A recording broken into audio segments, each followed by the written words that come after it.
महाप्रभुଙ୍କ चंदन यात्रा प्रचंड निदाघ तापरू रक्षा निमंते महाप्रभुଙ୍କ शीतल उपचारयुक्त ही दिव्य चंदन यात्रा यह गंधलेपन यात्रा कहते।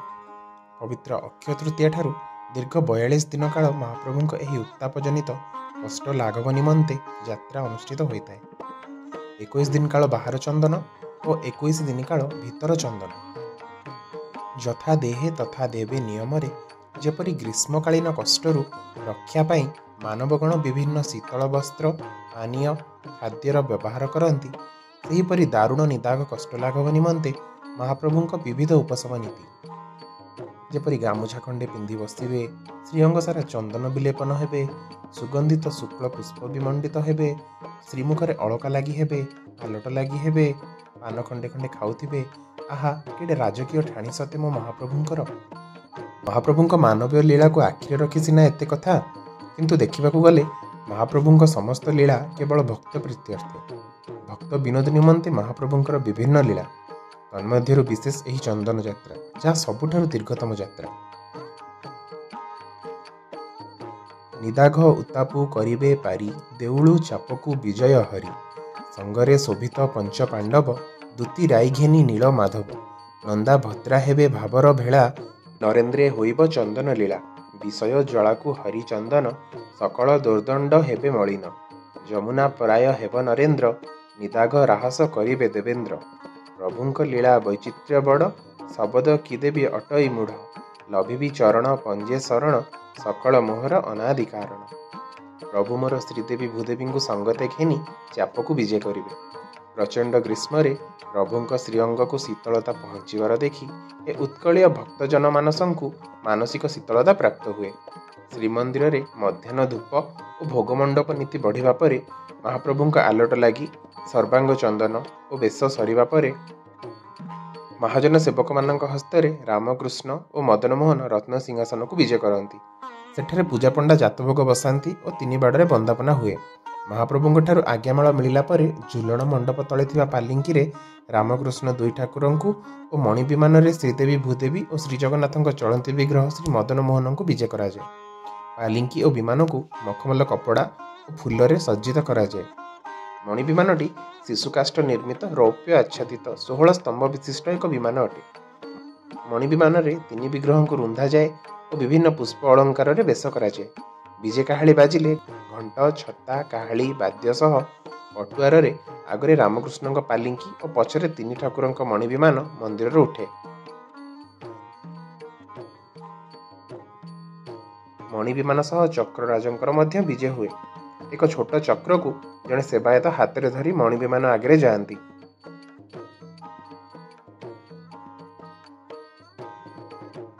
घंट छत्र काहाली वाद्य सह बड़दाण्डे उपस्थित हजार हजार भक्तों हरिबोल हुलहुली डाक सह पालिंकी मणि विमान और पंचमहादेव स्वस्व विमान यात्रार दृश्य अवर्णनीय।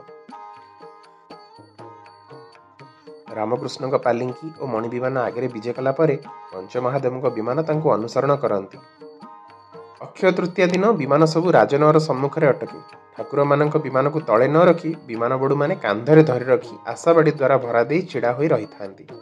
नगर सम्मुख में रथखला निर्माण करा जाय थाए और एहार गोटे पार्श्व एक अस्थायी यज्ञशाला निर्माण करा जाय। देउळ पुरोहितंक नेतृत्व में 11 जन श्रोत्रिय ब्राह्मण रथ अनुकूल समस्त पूजा कार्य संपादन करी होम कार्य सारी थांती। मणि विमान आगे आगे 3 जन पूजा पंडा सामंतों द्वारा 3 बाड़ू 3टी आज्ञामाल विजय हुअन्ति और रथ काठ अनुकूल कर्म संपादन करा जाए। राजनगर पाखर मणि विमान और पालिंकी सबू आगक बढ़े। विमान बड़ू सेवायत माने पाद को पाद पकाई एक सुंदर भंगी मणि विमान को नहीं जाती नरेन्द्र पुष्करणी पर्यंत। तासह मणि विमानटी मध्य दोहलु थाए जहाँकि भक्तों को आह्लादित करे।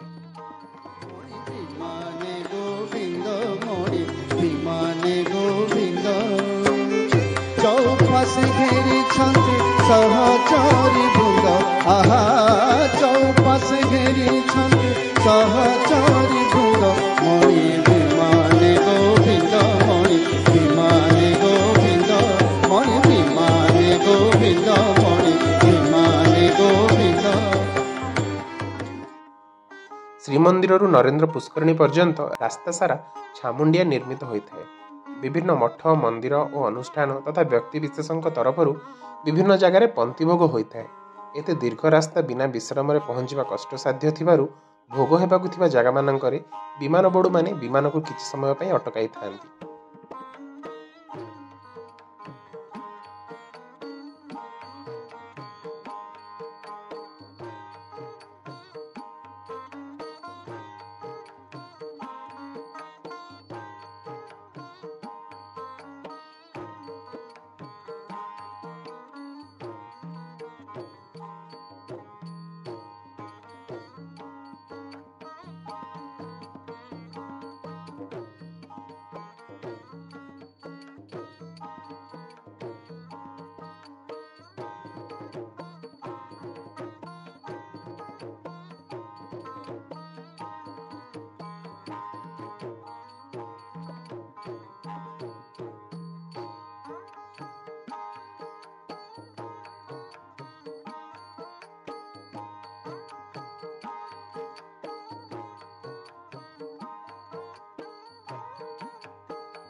आलिंगी और विमान सबू नरेंद्र पुष्करिणीर चंदन चकड़े पहुंचवा पर पालिया गराबड़ू सेवक जगन्नाथ बल्लभ मठरू आसीथिबा जल को कर्पूरयुक्त करती और भीतरछ महापात्र रामकृष्ण मदन मोहन श्रीदेवी और भूदेवी को कर्पूर जल मणोही करिथांती।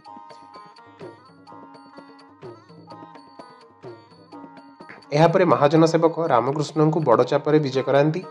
बड़ चापर दुईटी नौका को जोड़ा जाई आग पछ करी दुईटी सिंहासन लगा जायଥାଏ। एहाकु दुईटी हंस लगाई सज्जित करा जायଥାଏ। एही चापर नाम बैराटिका बा भद्रा। रामकृष्ण दुई ठाकुर आग सिंहासन रे विजय हुअंती। सेपरी दुईटी डंगा को जोड़ी अन्य एक चाप निर्माण करा जायଥାଏ। एहाकु द्वितीय चाप बा सान चाप बा पछ चाप कुहा जाय। एही चापर नाम सुनंदा बा नंदा।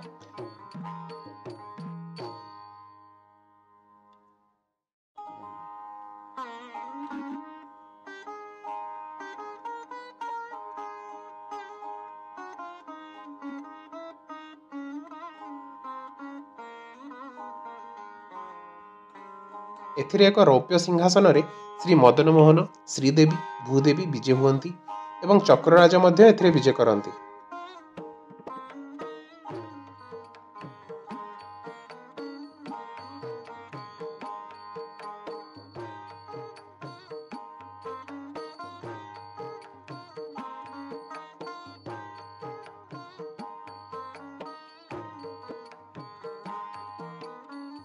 पंचमहादेव श्री चंबेश्वर श्री लोकनाथ श्री मार्कंडेश्वर श्री कपालमोचन और श्री नीलकंठ देव बड़ चापर पछ सिंहासन को विजे करती।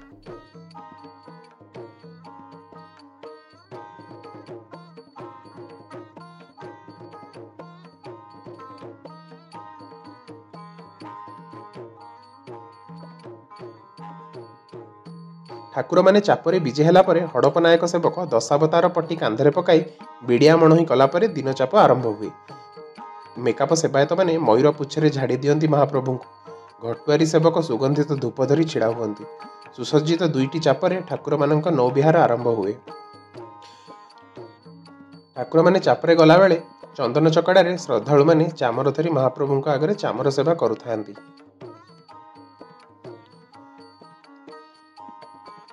आगरे बजयंत्री परे बैराटिका और परिशेषरे सुनंदा चाप जाती। महाप्रभु नौविहार कला बेले हजार हजार भक्तमंडली हुलहुली हरिबोल सह ठाकुर मानक नौविहार को अत्यंत आनंद उल्लास उपभोग करती। पूरा अंचल विभिन्न आलोकमाल सज्जित होगा सह चंदन चकड़ा प्रवेश पथरे कंठशिल्पी मानक द्वारा भजन परिवेशन करा जायଥାଏ।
गोटे घेरा नरेन्द्र पुष्करिणी चतुर्पार्श्व भ्रमण करी चापद्वय चंदन मंडप कूल लगिला परे दुई चापू एकत्र कराए।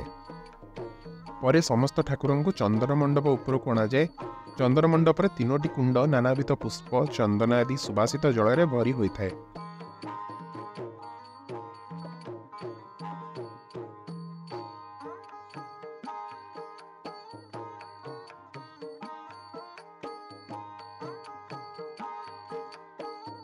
श्री मदन मोहन श्रीदेवी भूदेवी को जगतिर मध्य भाग कुंडरे, राम और कृष्ण को पूर्व भाग स्थित कुंडरे एवं पंचमहादेव को पश्चिम पार्श्व स्थित चंदन कुंडरे विजय कराए। जल लगी बढ़िया पर फूल और सादा बेशरे ठाकुर मानक शीतलमण ही पंचोपचार पूजा हुए। पर जगती उपरे अलंकार लगी हुअंती। ए समय श्री मदन मोहन को विभिन्न सुंदर सुंदर बेशरे सज्जित कराए, जहाँ मुख्यतः कृष्णलीला संबंधी थाए और यह 20 दिन धरी चले।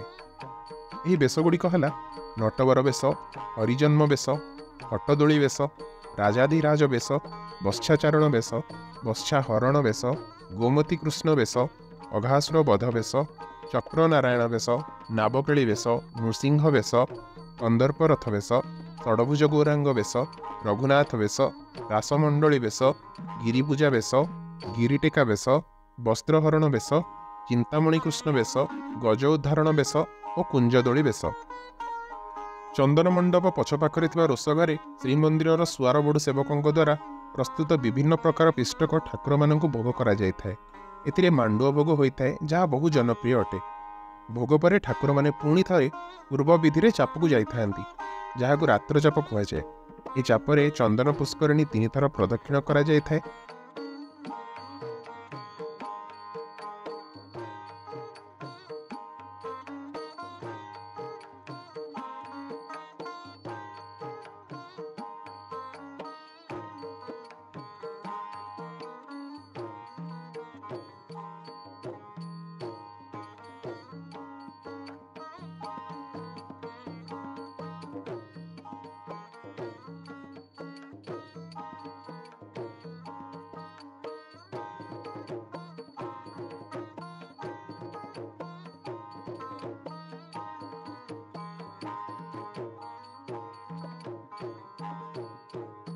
किंतु भौरी दिन अर्थात चंदन 20तम दिन में महाप्रभु एक विशाल पटुआर आसती। से दिन रात्रि चापर 21 घेरा चाप हुए।